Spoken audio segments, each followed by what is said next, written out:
네, 요즘 TV 프로그램 속 아빠들이 육아를 하는 모습 익숙한 풍경인데요. 하지만 회사에 다니면서 가정의 생계를 책임져야 하는 다른 아빠들의 현실은 TV 속 모습과는 사뭇 다릅니다. 저출산 문제를 해결하기 위해서라도 남성의 육아 참여가 많아져야 한다라는 목소리가 높은데요. 아빠 육아의 민낯 저자인 가욱현 씨와 또 숭실 사이버대 이호선 교수와 함께 이야기 나눠보도록 하겠습니다. 두 분 안녕하세요. 안녕하세요. 네, 반갑습니다. 안녕하세요. 네, 가욱현 씨는 지금 실제로 육아를 담당하고 계신 건가요? 예, 하고 있습니다. 저는 아이 낳을 때부터 네.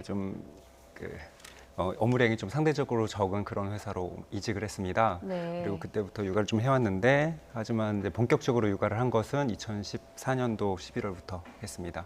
그럼 현재 아이는 어떻게 몇 명인지? 8살짜리 아이 하나 있습니다. 그러면 지금 8살짜리 아이를 네, 그렇죠.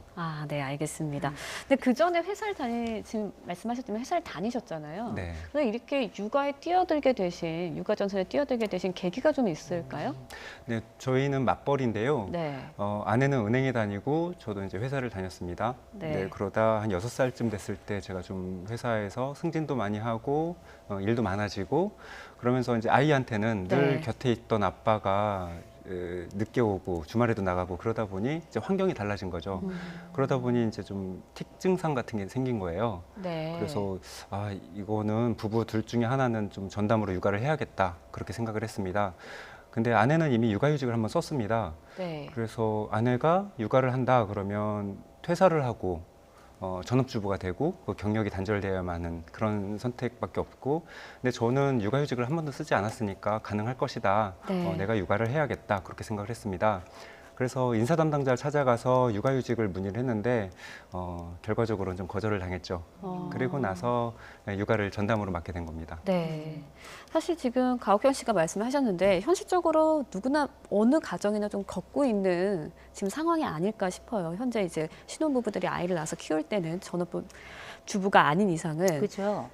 지금 저야 애가 이제 커서 이제 덤빌 나이가 돼서 지금은 육아휴직이나 이런 것들은 조금 거리가 있습니다만, 사실 생각해 보면 육아휴직과 관련해서 제도는 있습니다. 네. 우리나라가 지금 남녀고용평등법도 그렇고 일과정 양립에 관련된 법률도 있기 때문에 실질적으로 육아휴직이 남성에게나 여성에게나 1년 동안 당연히 받고 거기에 따라서 이제 월급도 40% 정도는 지급이 되고 이렇게 돼 있는데, 실제 그 육아휴직제를 사용하고 있는 부분은 얼마나 될까? 네. 거의 없다. 이렇게 생각하셔야 될 것 같고요. 실질적으로 회사에서도 다 손사래를 치고 있고, 그리고 이제 일단 육아휴직을 쓰려면 우리가 이제 육아휴직을 쓰고 아이를 보는 분들 우리가 슈퍼맨이라 그러잖아요. 네. 슈퍼맨이 되려면 일단 퇴직을 해야 됩니다. 이게 현실이 그러하기 때문에 실질적으로 아이들을 보면서 그 아이들이 주는 그 기쁨, 이거를 느끼는 건 2배라면 그 이후의 고통은 4배다. 이렇게 이야기할 정도로 실질적으로 여성들도 육아휴직 쓰기가 수월치 않은데 남성들이 육아휴직을 쓴다는 건 거의 불가능하다고 생각이 되고요. 그런 면에서 가욱현 씨 같은 경우는 저는 굉장히 용감하다라는 생각을 했어요. 네. 그때 당시 한참 잘 나가던 때에 그런 선택을 한다는 건 굉장히 어려운 일이고, 그럼에도 불구하고 기꺼이 아이가 틱이 있을 때 보통은 병원에 데려가야지 이렇게만 생각을 하지, 이게 한시적 틱이건 만성 틱이건 간에 네. 이 아이가 돌봄이 더 필요하다는 생각을 하는 아버지 많지 않거든요. 특별히 남아들에게 아버지의 역할은 워낙에 크기 때문에 용감한 선택이고, 그리고 저는 또 그게 좋은 선택이라고 생각합니다. 네, 근데 지금 말씀하신 거 들어보면 제도는 있지만 결국 문제는 기업 문화가 문제다 이런 그렇죠. 지적이신데. 우리나라에서 아마 육아휴직을 내겠다고 가잖아요. 그럼 상사들이 사인을 안 해줍니다. 야, 그거 휴직계 그거 못 낸다. 왜냐? 본인에게도 사실상의 불이익이 올 수 있기 때문에 바로 더 윗선이 있잖아요. 그래서 사실상 거의 휴직계를 내는 건 불가능하고요. 실제 그러면 이걸 기업에서 이걸 반려하고 거절했다. 그럼 어떻게 되는가? 원래는 과태료를 묻니다. 네. 그 사업주가 500만 원 이하의 과태료를 물게끔 돼 있지만 아예 휴직계를 못 내는데 무슨 과태료가 있겠어요. 그리고 실질적으로 모두가 얘라고 할 때 혼자 아니라고 하면 그쵸. 그게 참 어려운 게 현실인데, 그럼에도 불구하고 지금 점차 맞벌이 부부들이 늘어가고 있고, 그리고 여성들의 경력 단절 이야기가 굉장히 부각되고 있는 시점에 아빠들의 육아, 이 남성들의 육아라는 게 단순히 하나의 호강 이런 것이 아니라 아버지로서의 하나의 권리가 아닌가 이런 생각을 해봅니다. 그렇죠.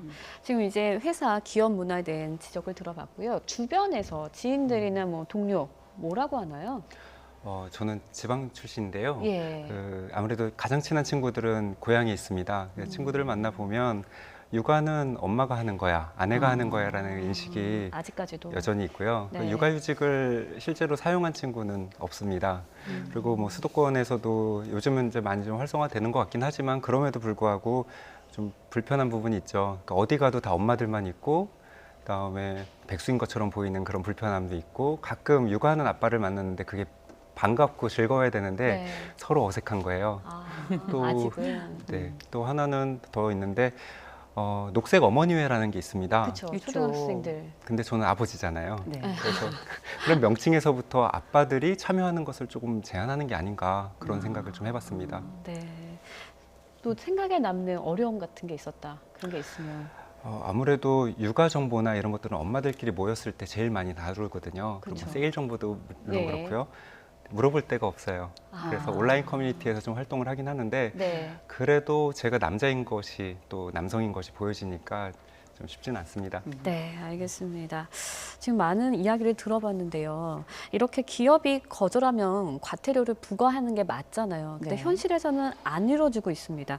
뭐 해결 방법 없을까요?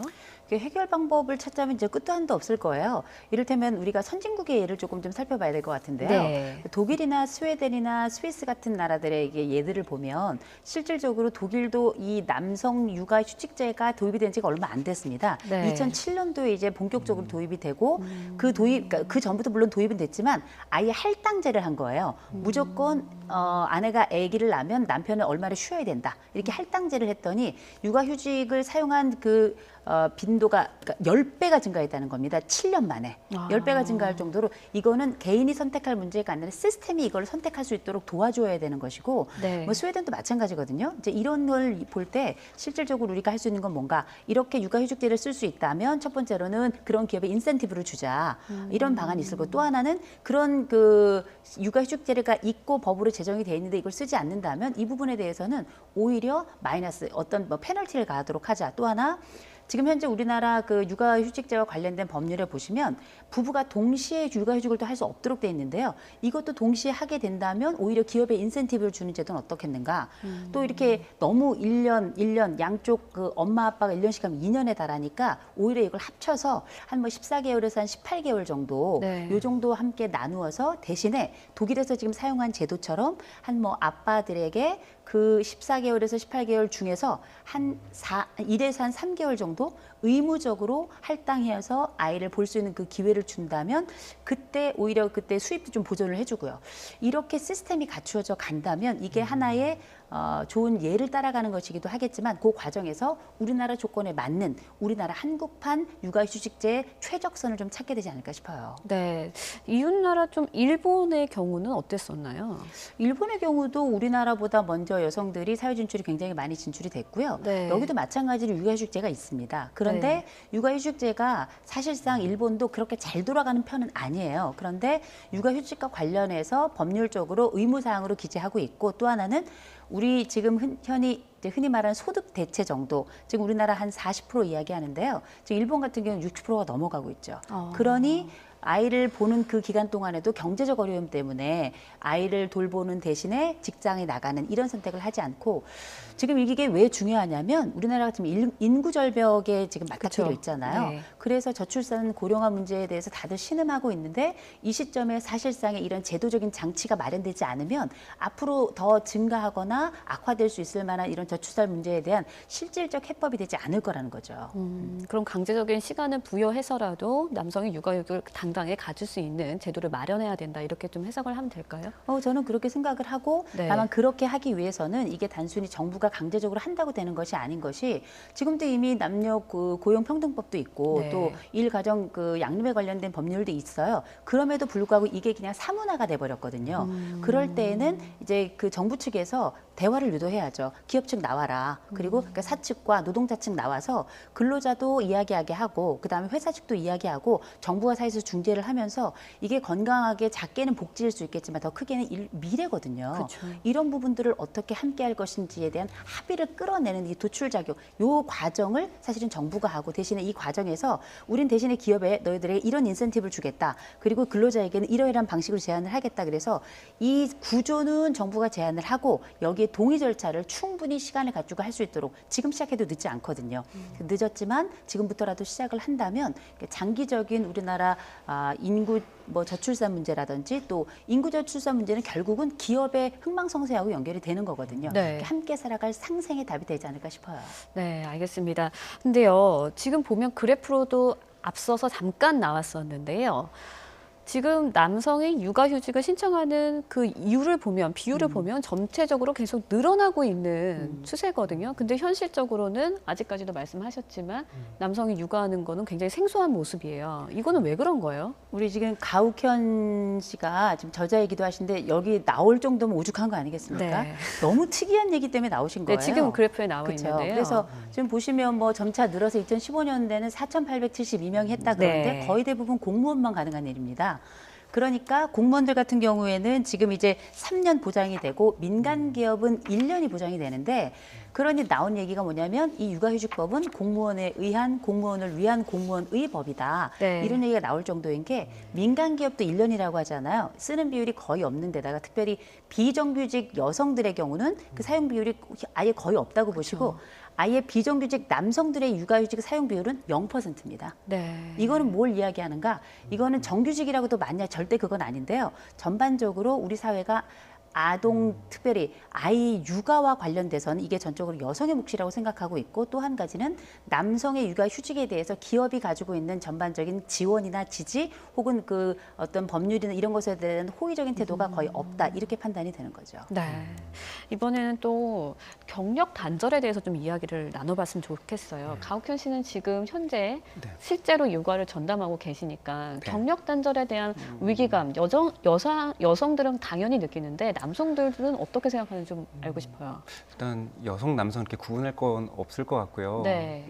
저는 이제 직장에 다니다가 사회인이다가 육아를 맡은 입장이다. 딱 그렇게만 네. 봤을 때 나중에 아이가 더 커서 육아라는 것이 덜 필요하게 됐을 때 그 시점이 되면 저는 이제 제 경력과 뭐 경제 활동을 위해서 다시 뛰어나갈 겁니다.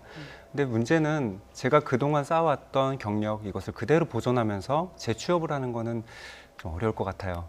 결국 육아휴직을 통해서 또는 육아휴직을 하지 못해서 경력이 단절된 경우에라면 결국 자영업 같은 그 형태 말고는 대안이 없다 이렇게 보고 있습니다. 어떻게 생각하세요? 그거는 뭐 어쩔 수 없는 선택일 것 같아요. 이를테면 지금 아주 재미있는 결과가 하나 대안이 나왔는데 좀 있을 수 있을까요? 이게 경력 단절에 대한 대안. 몇 가지가 있죠. 이거는 개인은 절대 해낼 수가 없어요. 네. 이를테면 지금 나와 있는 결과를 보시면 거기서 또 답이 나올 것 같은 게 이번에 여성문화 네트워크에서 2015년도에서 어떤 얘기가 나왔냐면 도대체 여성들 경력 단절에서 육아휴직을 쓰지 못하는 이유가 뭐냐 네. 하더니 이제 세 가지가 나왔어요. 크게 하나, 직장 분위기가 그렇다.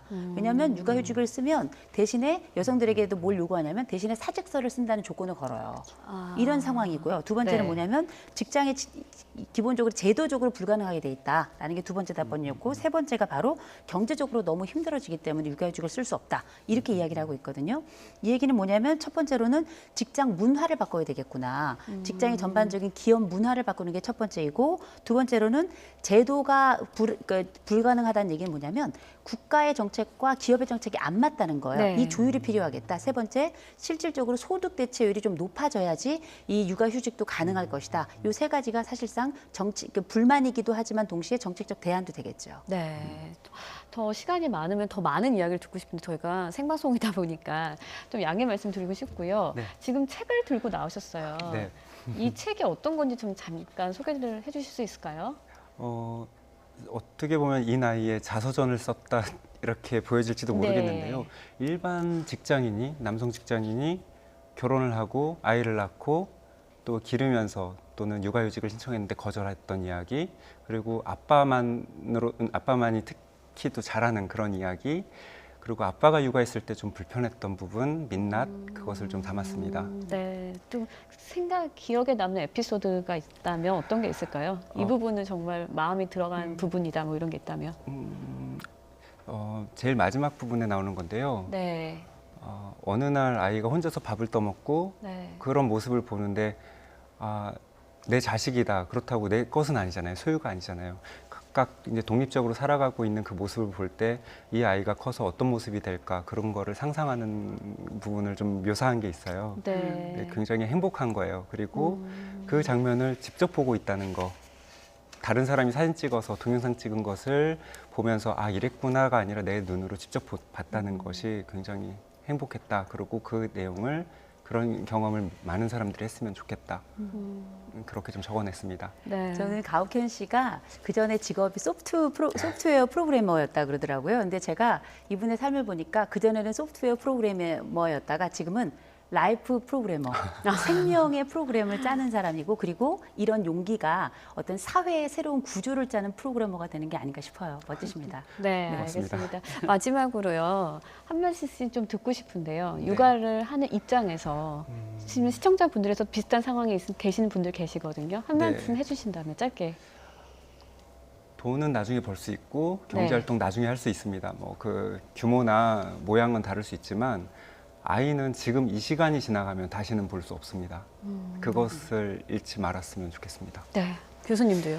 저는 장기적으로는 이 남성들의 육아휴직 또 여성들의 육아휴직제가 결국은 기업의 손실을 최소화하는 가장 지름길이 되지 않겠나 이렇게 예측해 봅니다. 네, 알겠습니다. 네, 지금까지요.